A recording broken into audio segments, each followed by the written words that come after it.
Welcome back. We are in Revelation chapter 10. We're walking through everything. We're keeping an open mind. We're weeding out things, or we're showing where there's preloaded ideas are a little bit shaky when you bring in context to some of these other passages. And we keep in mind that the burden is on the interpretation to line up with what it says. If it's symbolic and it happened, what? If it's symbolic and it didn't happen, okay. If it's specific, what does that mean? What does that mean? So let's take a look at the next chapter. We're in 10.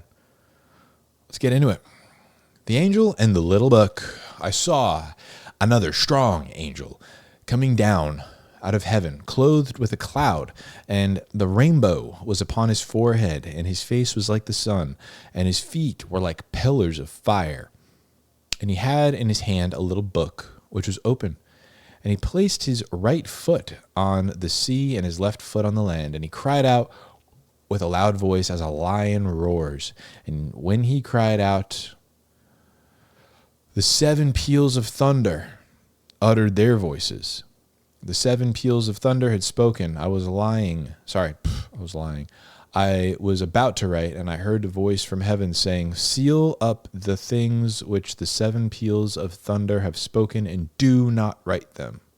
And the angel whom I saw standing on the sea and on the land lifted up his right hand to heaven and swore by him who lives forever and ever, who created heaven and the things in it, and the earth and the things in it, and the sea and the things in it, that there will be delay no longer. But in the days of the voice of the 7th angel, when he is about to sound, then the mystery of God is finished, as he preached to his servants, the prophets. And the voice which I heard from heaven, I heard speaking with me. I heard again speaking with me and saying, go, take the book which is open in the hand of the angel who stands on the sea and the land. So I went to the angel, telling him to give me the little book, and he said to me, take it and eat it. It will make your stomach bitter, but in your mouth it will be sweet as honey. And I took the little book out of the angel's hand and ate it, and in my mouth it was sweet as honey. And when I had eaten it, my stomach was made bitter. And they said to me, you must prophesy again concerning many peoples and nations and tongues and kings. Very, very weird.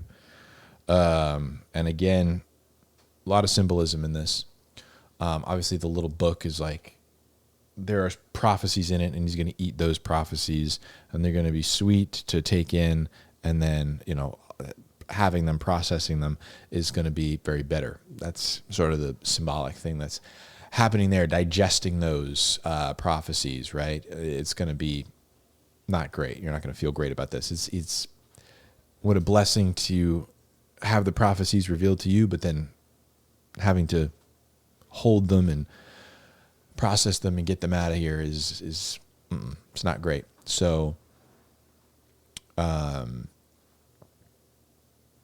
from this, I would say that it appears that the right foot on the sea and the left foot on the land, it's just this angel has some authority, some dominion, or what he's declaring, or what these other angels is declaring, is having to do with the earth itself. Now, we don't get any insight into what these things are, because the 7 peals of thunder that speak, we don't have it. He heard it, and he didn't write anything after this, so it wasn't able, we couldn't get inferences from what he wrote later. But there's a couple of things that that's interesting. So the angel lifted up his forehead. There will be no longer, no more delay. But in the days of the voice of the 7th angel, when he is about to sound, then the mystery of God is finished, as he preached to his servants, the prophets. Now, we started this whole thing, and I think we covered it mostly in the hanging out episode, first 6 chapters of Revelation, that a lot of the imagery that we see of darkening of the sky, the sun, the moon, earthquakes, all that's all in the prophets. Amos, Ezekiel, Isaiah, Joel, those are all prophets. Maybe Nahum, maybe I can't remember if Nahum was one of them, but it's all in those. And so perhaps that's what this is touching on. But I think the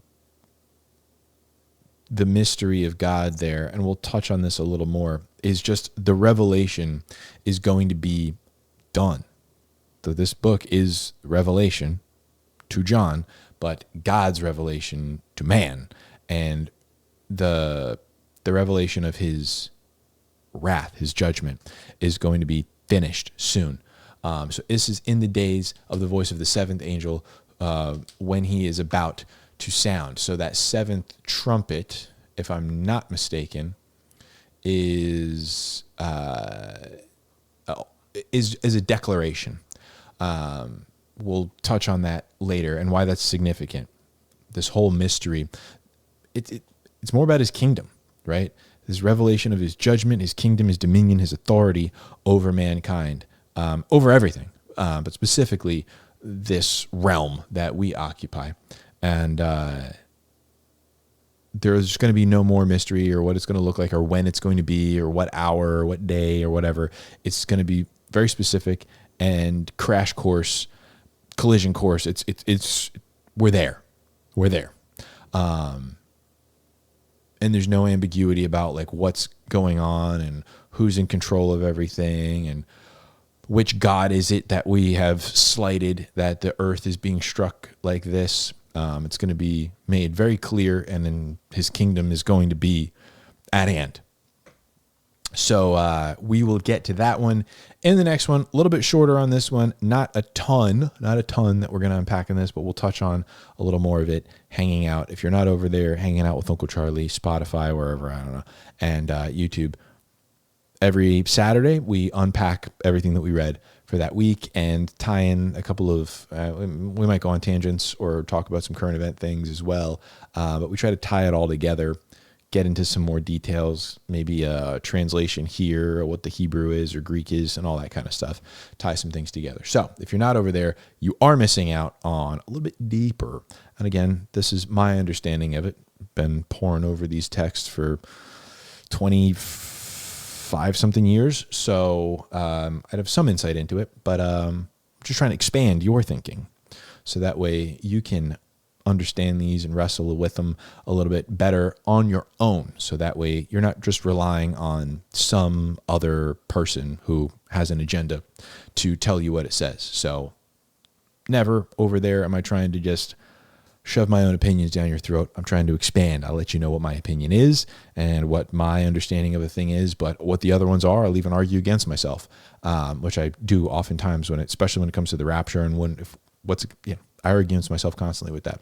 So, but I'm trying to expand your thinking. So anyway, if you're not over there, you're missing out. Go over there, check it out, treat yourself, expand your mind. Thank you for watching. I'll see you in the next one. Read your Bible.